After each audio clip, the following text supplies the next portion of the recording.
When I was in college, I was a French minor, and I was blessed to have a world-renowned instructor named John Rossius, who actually created a Rossius method. And I went to Dartmouth, so not that far from Middlebury. And 10 years after graduating, I had a conversation with John where he basically said the reason he was so passionate about promoting language education was that until we truly understood each other, we could not have world peace. We really could not have world peace. And so I've always been a huge fan of language as the thing that can help us bridge culture differences and ideological differences and really help us start to listen and respect each other. And so that's one of the things that I find so great about Middlebury Interactive Languages. Can you talk to us a little bit about what you see the opportunity and the need for not only there's content, but then there's language and making sure that we all listen and hear each other fully? Yeah, absolutely. And I'll try and speak up.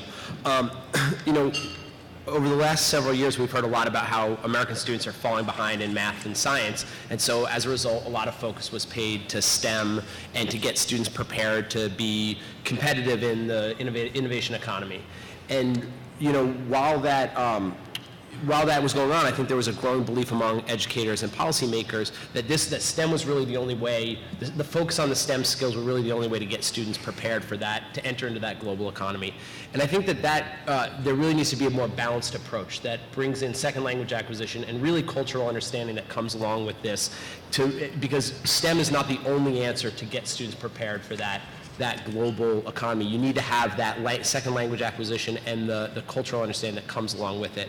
There's also been a huge disconnect, I think, between the policymakers and what's going on out there in the marketplace in terms of world languages. There is a huge demand right now. We see it every day. The demand for world languages is really growing in the K-12 space. Students want it, parents want it, teachers and administrators want to offer these opportunities to their students. And colleges are looking for applicants to be prepared in a language, and I can tell you right now we have data that shows that employers want it too. Bilingual workers earn anywhere between 5 and 20% more than their monolingual counterparts. So you have a variety of those things that are going on right now. And the good news out of all this, or what we've seen, is really that online and blended learning environment lends itself very well to the delivery of, or world languages lends itself very well to be delivered in an online and blended environment. And we have experiences with rural schools that are using our courses to provide languages for the first time, which is fantastic.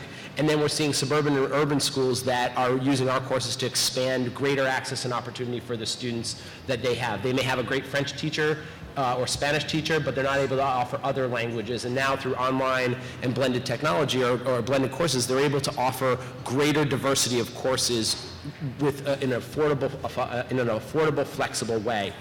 And then just in terms of what I'm seeing in general, in terms of what are sort of the best practices out there for world languages, really using, it's balancing, as you said, Karen, it's balancing that understanding of learning the world language, but also getting an understanding of the culture. And that's through using authentic material. There's some great examples. The Portland Public School District in Portland, Oregon has a dual immersion program that's been running for 15 years. That is really the longest running dual immersion program in the country. It's been funded by the flagship program. And that's a great example of how a school district can use funds to really offer greater access to those languages and do a dual immersion program that really persists throughout the entire K-12 education space. So I think that the resources are there, or the resources are there, they just need to find an innovative way to use some of those resources to provide this kind of access.